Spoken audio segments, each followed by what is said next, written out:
এবং শুধুমাত্র যে স্বাধিকার ভঙ্গের নোটিশ দিয়েছে তৃণমূল তাই নয়, যেমন এক্স স্যান্ডেলে অমিত শাহর বক্তব্য প্রসঙ্গে কংগ্রেসের স্ট্যান্ড বা অবস্থান নিয়ে নরেন্দ্র মোদী এক্স স্যান্ডেলকে বেছে নিয়েছেন জবাব দেওয়ার জন্য, তেমনই এক্স স্যান্ডেলেরই আরও একটা পোস্ট। তৃণমূল নেত্রী মমতা বন্দ্যোপাধ্যায় নিশানা করেছেন অমিত শাহকে, কড়া আক্রমণ করেছেন।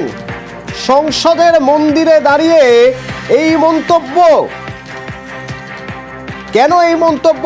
তাহলে কি অহংকার 240 আসন পেয়ে?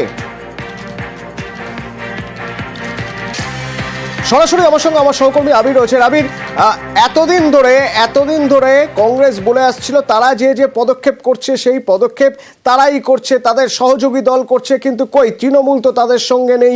বারবার অভিযোগ উঠছিল যে INDIA যে বিরোধিতা করছে তৃণমূল তো তাদের সঙ্গে নেই, কিন্তু এবার দেখা যাচ্ছে কংগ্রেস যে প্রতিবাদ করছে সেই প্রতিবাদ সুর চড়াচ্ছে আরো তৃণমূল। অন্তত এই এক্স হ্যান্ডেলের পোস্ট তারই প্রমাণ।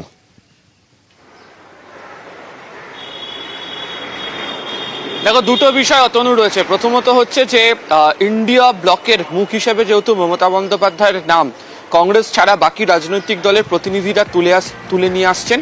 জাতীয় স্তরের প্রেক্ষিতে বাবা সাহেব আম্বেদকরের যে ইস্যু, অমিত শাহের যে মন্তব্য তাকে হাতিয়ার করে সেই যে মন্তব্য, সেটা জাতীয় রাজনীতির প্রেক্ষিতে অত্যন্ত গুরুত্বপূর্ণ।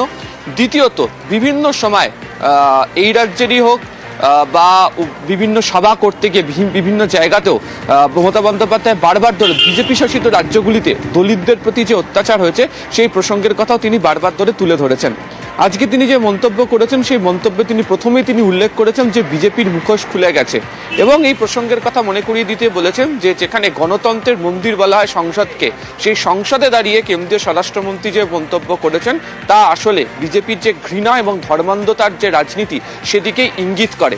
এবং যারা বাবা সাহেব আম্বেদকরের আদর্শে অনুপ্রাণিত হয়ে থাকেন, এই মন্তব্যের প্রেক্ষিতে শুধুমাত্র তাদেরকে অপমান করা নয়, এর পাশাপাশি যারা ড্রাফটিং কমিটির সদস্য ছিলেন তাদেরকে অপমান করা হয়েছে। কারণ এই দেশ বহুত্ববাদ, এই দেশে বিভিন্ন ধর্মের মানুষজন বসবাস করেন, এই দেশে বিভিন্ন সংস্কৃতির মানুষজন বসবাস করেন। সেক্ষেত্রে দাঁড়িয়ে কোনো একটি নির্দিষ্ট অংশকে যে টার্গেট করে যে করা মন্তব্য, তা আসলে সেই শ্রেণীর অর্থাৎ দলিতদের প্রতি কার্যত যে ঘৃণা সেই বিষয়কে তুলে ধরা হয়েছে। তুমি যদি দেখো যে কখনো উত্তরপ্রদেশ হোক, কখনো মধ্যপ্রদেশ হোক, বিভিন্ন সময় দলিতদের প্রতি যে অত্যাচারের প্রসঙ্গের কথা, সেই প্রসঙ্গেও একাধিকবার মমতা বন্দ্যোপাধ্যায়কে সরব হতে দেখতে পাওয়া গিয়েছিল। এবং এই যে বাবা সাহেব আম্বেদকরের যে মন্তব্য, অমিত শাহের যে মন্তব্যকে তাকে হাতিয়ার করে মমতা বন্দ্যোপাধ্যায়ের এই কথা, তাতে দুটো বিষয় পরিষ্কার। এক, যারা যে সমাজের প্রত্যেক স্তরের মানুষের সঙ্গে তারা রয়েছেন, কাউকে আলাদা করে দেখানোর তারা চেষ্টা করছেন না।